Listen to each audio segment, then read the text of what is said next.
네, 일상생활에 필요한 법률 상식을 판결을 통해 알아보는 친절한 판사 시간입니다. 네, 오늘은 주식 투자와 관련된 판결 내용인데요. 먼저 화면으로 보시죠.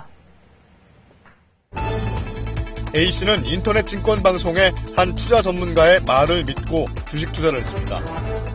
하지만 여러 호재가 있어 주가가 뛸 거라는 말과 달리 주가는 곤두박질 쳤고 A씨는 결국 수억 원을 날렸는데요.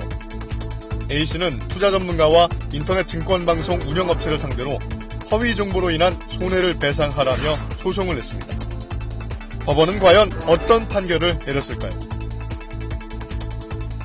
네, 곧바로 주선아 판사와 얘기 나눠보도록 하겠습니다. 안녕하세요. 네, 안녕하세요. 주식 투자를 할 때는, 그러니까는 보통 정보를 수집한 뒤에 이제 투자 결정을 내릴 것 같은데, 이번 경우에는 어떤 정보를 준 건가요? 네, 이 사건에서 인터넷 증권 방송을 운영한 회사는 회원들로부터 매달 수십만 원씩 회비를 받고 주식 투자 종목에 대한 분석과 추천을 해왔습니다. 방송 진행자는 회사와 고용 계약을 맺고 주식 투자 전문가로 활동하면서 증권 방송을 진행했습니다. 진행자는 회원들에게 한 상장법인의 주식을 사라고 권유하면서 외부에 알려지지 않은 호재들이 있다고 말했습니다.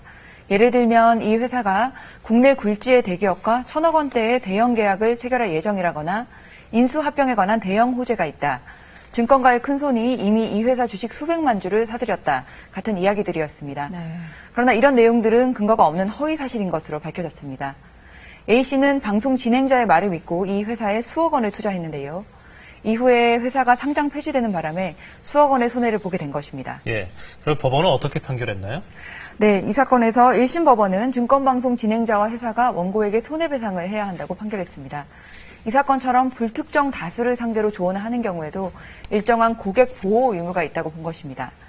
다만 투자자인 원고 역시 상당한 규모로 주식 투자를 했다는 점, 그리고 투자 경험이 많은데도 방송 진행자가 제공하는 정보가 합리적이고 객관적인지 확인하려는 시도도 해보지 않고 경솔하게 거액을 투자한 과실이 있다고 보고 원고의 과실 비율을 85%로 봤습니다. 네. 그러니까 손해액의 15%만 배상받을 수 있다고 판결한 것입니다. 네. 그럼 2심에서는 어땠나요? 네, 2심 법원은 손해배상 책임을 인정하지 않았습니다. 우리나라에는 자본시장과 금융투자업에 관한 법률, 즉 자본시장법이라는 법이 있는데요. 증권방송처럼 불특정 다수를 상대로 조언을 하는 경우에는 유사투자자문업자로 분류를 하는데 이 경우에는 법에 고객 보호 의무가 명시되어 있지 않기 때문입니다. 자, 대법원은 그러면 좀 다른 판결을 또 내린 것 같은데요? 네, 대법원은 2심 판결을 파기환송했습니다. 손해배상 책임이 인정된다는 취지입니다. 불특정 다수를 상대로 투자 조언을 하는 경우에 자본시장법에서 정한 고객보호 의무는 없을지라도 민법에서 정한 불법행위 책임이 있다고 본 것입니다. 그러니까 허위 정보나 근거가 없는 정보를 마치 확실한 정보인 것처럼 제공해서 고객이 이를 진실이라고 믿고 거래를 해서 손해를 입은 경우에는 방송 진행자가 민법상 불법행위에 따른 손해배상 책임을 지게 됩니다. 네.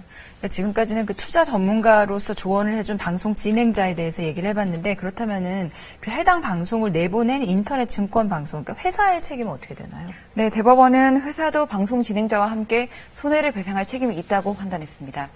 회사가 방송 진행자를 회사 사업 조직의 일부로 활용을 했고 진행자의 정보 제공 행위가 객관적으로 회사의 사무집행에 해당하기 때문에 사용자 책임 법리에 따라서 손해배상 책임이 있다고 본 것입니다. 네.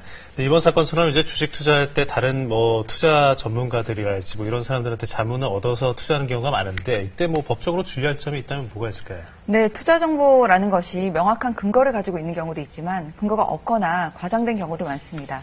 따라서 주식 투자를 할 때는 제공된 정보가 합리적이고 객관적인지에 대해서 스스로 면밀히 검토할 필요가 있습니다.